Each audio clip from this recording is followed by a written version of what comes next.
Story 1. Hearing we need to talk. Cool. Heart rate is at 170.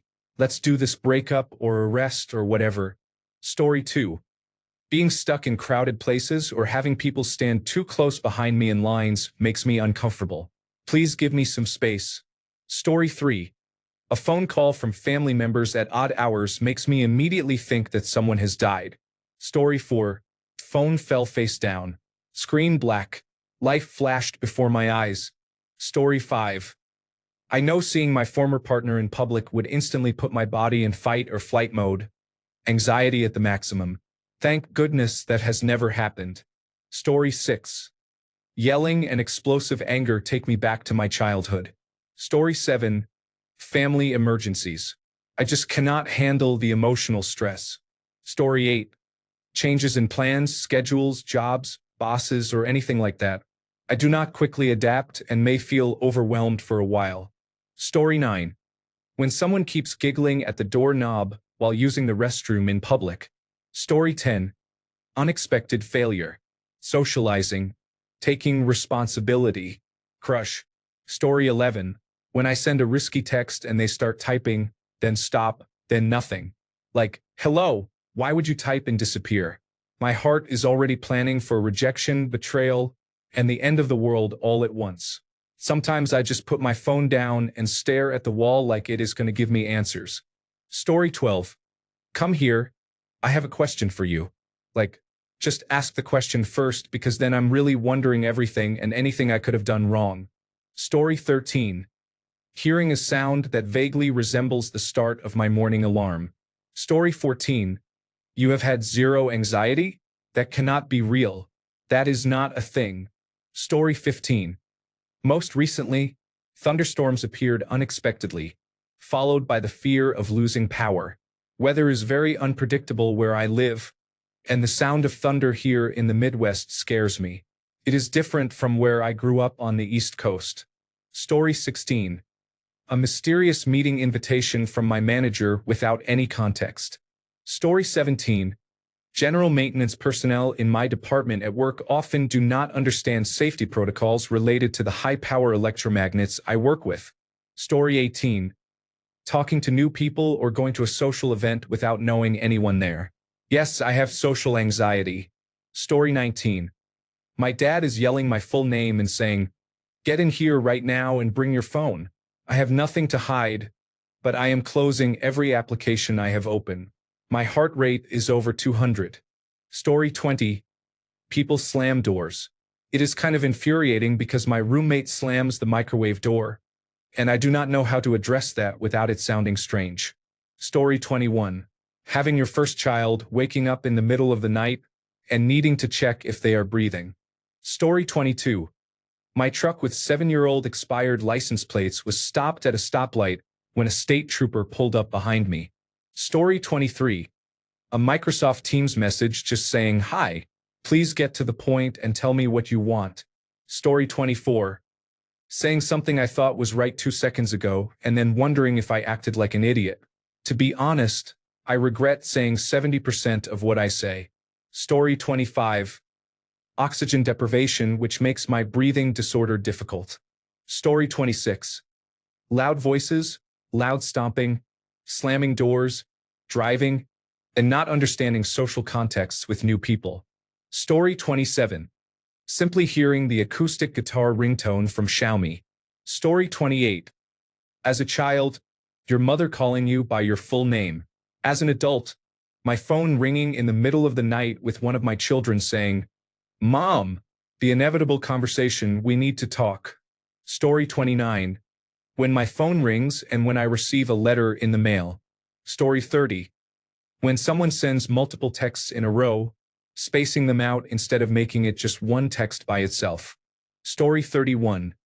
When my supervisor says to call her, it has literally never been anything bad, but it scares me every time. Also, anything to do with my children. Story 32. When I struggle to remove or insert my contact lenses for more than 5 seconds, my eye becomes red and watery. I immediately panic for no reason. Story 33. Driving and hearing my vehicle not running right. I am a millennial who watched Suzy Q when I was young, and I still freak out about my car stalling in traffic. Story 34. Being out with my beloved dog in public. Story 35. Hearing the intro to somebody that I used to know on the radio only for it to be the stupid anxiety. I am late. Story 36. My own delay when someone asks me what my estimated time of arrival is on a project. Story 37. Being around a group of women and I am the only man there. Story 38. Being yelled at by an angry person who is 2/3 or half my size. I know that no matter how much video and witnesses I have, when the police show up and a 197-centimeter male is against a 120-centimeter tall female, I am almost guaranteed to spend a day in jail. I mowed my lawn a few months ago and my neighbor's new roommates began parking on it, so I texted my neighbor asking, "Hey, I didn't mow the lawn for a parking spot, would you mind asking?" Very mildly and calmly. I went out into my yard and the girl who had the worst parked car came out and began shouting in my face. I had a panic attack and just ran off and locked my doors. She tried to talk to me again later and I was still kind of shaken, so I locked my doors again. But the other day, I saw her and approached her, apologized, and explained that being yelled at by a tiny woman really triggers an awful panic response in me, even though I look like a huge tough guy. She was very kind and sweet about it, and I don't think she will do that again to me, even when she gets drunk and shouty, which she does a lot at her friends. I will just make sure not to be nearby. I am a lot like Dale from Tucker and Dale vs. Evil. I may look big and scary, but I am just a softie. Story 39. I am long out of school, but hearing that physical activity readiness test announcer had me in shambles. Story 40. When the police officer behind me turns on his red and blue lights. Story 41. Guards are getting on the train I haven't paid for. Are they checking tickets? Or are they just traveling? Story 42. Hearing the Yoda death sound from Lego Star Wars at 6 a.m. on a weekend means my boss is texting me to tell me I need to come in. Story 43. Missing the last step, that moment when life flashes through my eyes. Story 44. Improper barriers secure high places, such as some church towers. I recently visited one in Copenhagen vor Frelserskirk. I went to the very top, but my imagination did not make it easy. It was a bit windy. I could almost feel the tower wobbling, though it was steady. I imagined what would happen if the tower started crumbling with us at the top. Imagination can be challenging sometimes. Story 45. We need to talk, but you have to wait until you are off work. You have felt sick all day. Large crowds, doctor appointments, and giving a speech in public.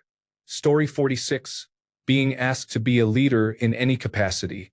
I am a follower by default. I do not want to lead anything. Story 47. When I turn on the baby camera and my daughter is moving around, or when I hear her start to cry, nothing makes me say, "Ah, shoot," more than that. Story 48. Seeing police lights behind me when I am driving, I always think I am getting pulled over. Story 49. When someone opens the front door and my dog bolts. She has escaped a few times and we have gotten her back, but she has had close calls with cars, so I made sure to teach her to greet and jump on the couch as opposed to slipping through people's legs. She does fine, but I would lie if my blood did not run cold every time I hear the door open. Story 50. Cars making the 3 left turn rule, people making clanking noises with glass pipes, not getting what I want as soon as possible, people talking about you in the next room, crack-a-dicks, seeing people who betrayed me from my family, and seeing the same car driving by. Story 51. When I had a dispute or argument with someone from work, and the next day they pulled me into the office. When I have to merge onto the highway but the ramp is very short and traffic is going extremely fast, with a long line of cars behind me. Getting pulled over by a police officer. The second you see those red and blue lights go off behind your car, I start thinking a million things. Getting invited to meet someone's parents or friends for the first time. Story 52. Hearing my mother say my name calmly and say, "Come here," or say, "Hand me your phone." Story 53. Being accused of lying when I am not, or when someone says we need to talk and then stops responding. Story 54. Declined on the card machine with all my belongings on the counter, knowing I have money, but now I look like a fool to the line of people behind me. Story 55. Someone I am not expecting is at my front door, and my phone is ringing as well. I hate speaking on the phone. Story 56. When someone you are dating sends you the "we need to talk" text. Story 57. When someone tells me they want to talk about something instead of just discussing it, I tend to assume the worst possible things. Story 58. Mandolin, the kitchen kind, not the instrument, obviously. They are so scary. Story 59. You probably know what I want to talk to you about. This sentence sends me on a spiral. Story 60. When I worked an office job, every time I was called into the side office by my manager or the chief executive officer, I assumed I was getting fired. I would walk in shaking and sweating, but my manager just wanted to discuss the train schedule for an event we were attending. Story 61. My wife started a sentence with, "If you are not busy." Story 62. Trying to advocate for myself when I am in pain and feel dismissed. Dental work. Story 63. My best friend's ex-boyfriend sent her curse words. She let me read it and my anxiety increased. My hands were shaking, and it became difficult to breathe. Story 64. The music in Sonic the Hedgehog suddenly changes when I am running out of air. Story 65. When you are done with the task, I have to tell you something. Story 66. I have to set price points for imported inventory. Every day I wake up to nonsense. I cannot plan anything. I cannot make projections. I cannot even offer a cost versus sale analysis. Maybe tomorrow the import will increase by 15%. Maybe in 30 minutes it will increase by a very large percentage. Who knows? My supervisors are at least understanding. Every day I wake up and read something I think is fake. No, that is Trump. Story 67. When I know my wife is angry or upset and she responds, "I'm fine," while her entire body language indicates otherwise. Story 68. Missed call from father increases to 100,000. Story 69. Set up a meeting between you, me, and 20 managers within the next week to update them all. Check the next available slot in 2028. Story 70. Everything about the unknown. Being unprepared or feeling like I am not prepared enough. Story 71. Waiting for checked luggage to come down the conveyor belt. Story 72. My current work environment caused me significant anxiety. In fact, 5 weeks ago, the anxiety was so severe that I was hospitalized. The hospital initially suspected a heart attack. Story 73. When my 20-year-old daughter calls my phone while I am working and I do not answer, she messages saying, "Quick, it is an emergency." I call her back, and it is something minor like she ordered the wrong outfit for a party or she has a cold sore. Story 74. Seeing a bug flying around and then disappearing, I am not staying until I make sure it is gone for sure. This house is not big enough for the two of us. Story 75. A police officer was driving behind me, even though I had done nothing wrong and had nothing to hide. What is wrong with my brain? Story 76. When my phone screen goes blank or dark, even though I know it is charged. Story 77. Debt, family gatherings, and thinking about the future for my children, along with my disappointing president on top of all that. Story 78. The Australian spider sub. Saw it for the first time just now. Holy God. Had to mute it. Story 79. Having someone stare directly at me when I am doing something. Story 81. Everyone pick a partner. 2. Form groups of X. 3. Turn to the person next to you. 4. Let's go around the room and share. 5. Having a group event somewhere and they say there are no tables, they are closing, or another unexpected issue occurs. Story 81. When you think you hear someone saying your name in school while you are half asleep, that makes me very paranoid. Story 82. Phone calls. It does not matter if it is from a new number or from my contacts. Please send me a message first so I will be the one calling. Story 83. Turbulence when flying. You can tell me many times how safe and normal turbulence is and how well-engineered and built modern aircraft are, but I still convince myself the wings are going to break off and everyone will plunge to their demise. This is no doubt made worse by continuing to watch air disasters on the Smithsonian Channel. Story 84. Final major examination is the next day. Then I slept while reviewing. Story 85. If I do not know where my phone, keys, passport, and wallet are at all times, I panic and start sweating. I cannot just let it go and figure I will find them later. Story 86. Getting called into the boss's office and hearing, "Close the door." Story 87. Literally anything. Give me something small, and my brain can turn it into hyperventilating. Story 88. Thinking about the things that give me anxiety. Thank you, buddy. Story 89. Being late causes me to panic. I have to be early. Story 90. An email from my disability manager. You never know what they are going to say. Story 91. Getting ready for a trip and starting to pack, then trying to remember if I packed an item. Story 92. Many things explain why I am very gray at 30. Literally just existing. I constantly have some type of anticipation anxiety, like someone is expecting something of me and I am not delivering, or that I am not doing what I am supposed to be doing all the time. My parents were very strict and kept telling me to do my homework or whatever I was supposed to be doing at the time. Now I always feel unproductive and like I am doing the wrong things, and I feel anxiety while I am at it. It feels nice to go to a music festival or some party and break the loop temporarily. I feel like this is not a good solution, though. Maybe breaking the loop means I have to commit for once. I do not know. Also, texting, responding to texts, and phone calls. Story 93. A call from one of the testing laboratories, especially if they mention the strength testing machines. Story 94. Receiving a message from my mother saying, "Please call me while I am at work." Story 95. Hearing Donald Trump speak is going to be cruel, foolish, hateful, and filled with more lies than any one person could possibly invent.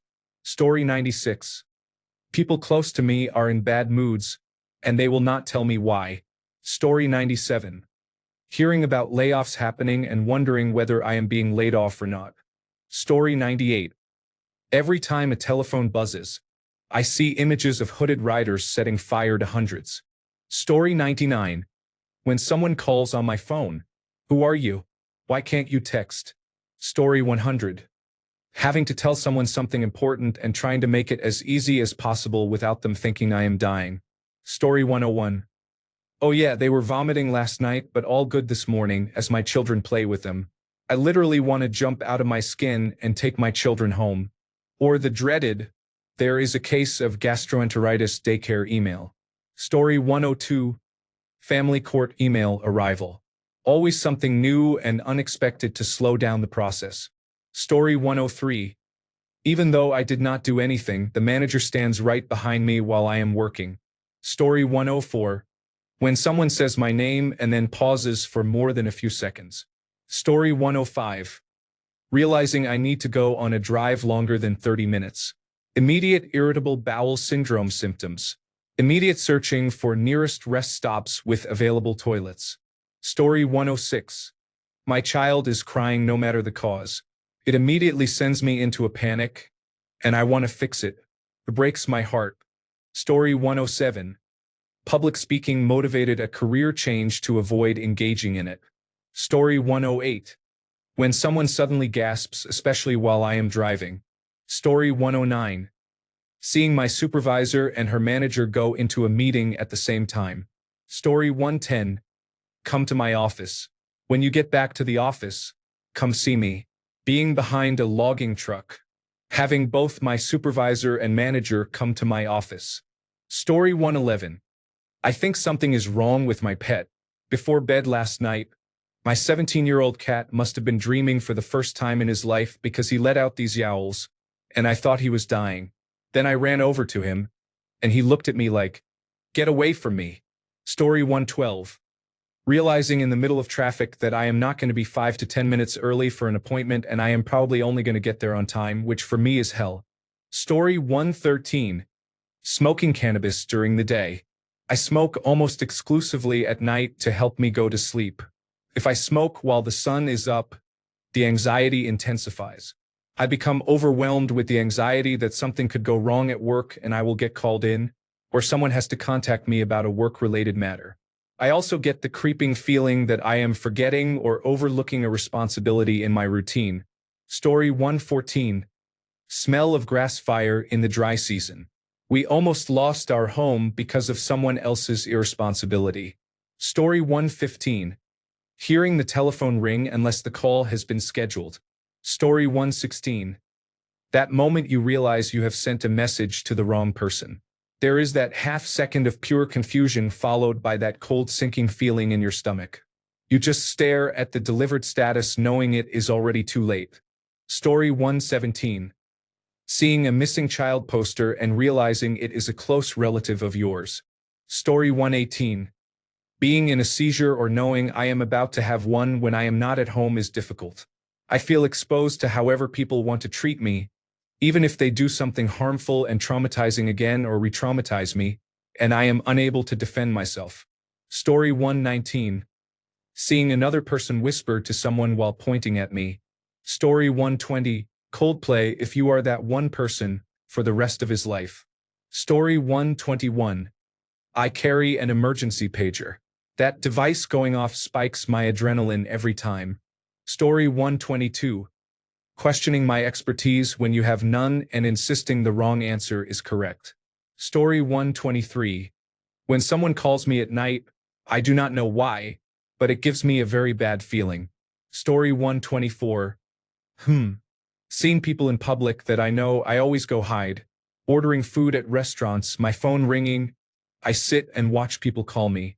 Testing with others present in the room. I hate driving in general. Add a person to the car and I am terrified. Social anxiety disorder, much. Yet tornadoes and other really scary events are nothing to me. In fact, I am probably the calmest person during disasters. It makes no sense. Story 125. When my manager says they want to meet and the union representative was invited. Story 126. Any unusual aches or pains that I experience now that I am older.